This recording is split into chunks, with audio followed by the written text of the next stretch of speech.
All right, time to preview the Western Conference Final between the Colorado Avalanche and the Edmonton Oilers. Let's get some numbers on these teams. So Colorado's power play is first in the playoffs at 34.5%. Their penalty kill is 11th at 73.1%.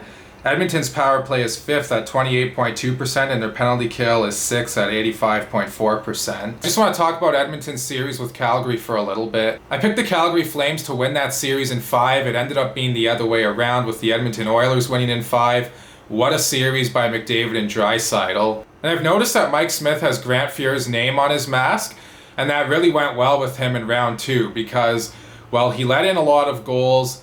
You know, he didn't let in the next one, and that was the thing they said about Grant Fuhr, is he didn't let in the next one. It could be, 5-5 in the third period. Maybe he didn't play that well of a game, but he wouldn't let in the next one. He would give his team a chance to get the next one and ultimately get the win, and I thought Mike Smith did that in round 2. But let's talk about this series now. This is the one that I think a lot of people wanted to see. Connor McDavid versus Nathan MacKinnon.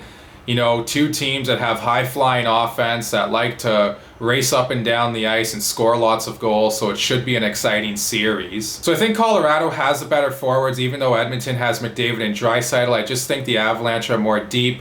I think their third and fourth lines can hurt you more offensively than Edmonton's. On defense, I think the Avalanche are better there as well.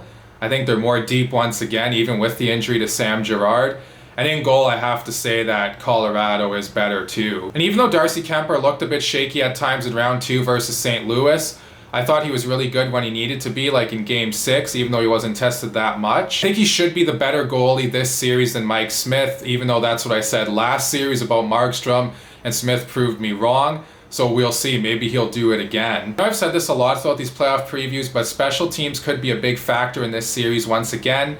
Edmonton's power play has been very good, while Colorado's penalty kill has not been that great. It got better as the series went along against St. Louis, but with McDavid and Draisaitl out there, Colorado better find a way to clean up their penalty kill. But that could be a way they find themselves winning this series. Let's say Colorado plays well 5-on-5, but they can't kill penalties. Maybe that's how Edmonton wins. After last round, I should probably know to not bet against the Edmonton Oilers, but I'm going to bet against them here again. I think Colorado will win this series. I think they'll take it in 6 games. And the reason why I say that is because Colorado, like I said earlier, I think they're more deep up front. They're more deep on the back end.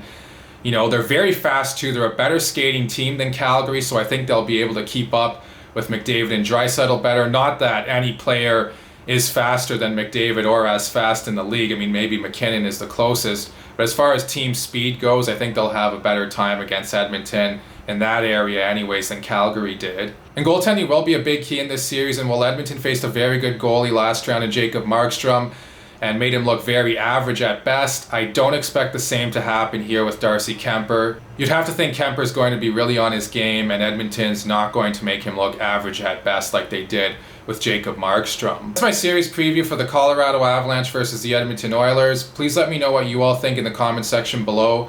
Also, please like and subscribe and share this video. Thank you all so much for watching, and I'll talk to you again soon.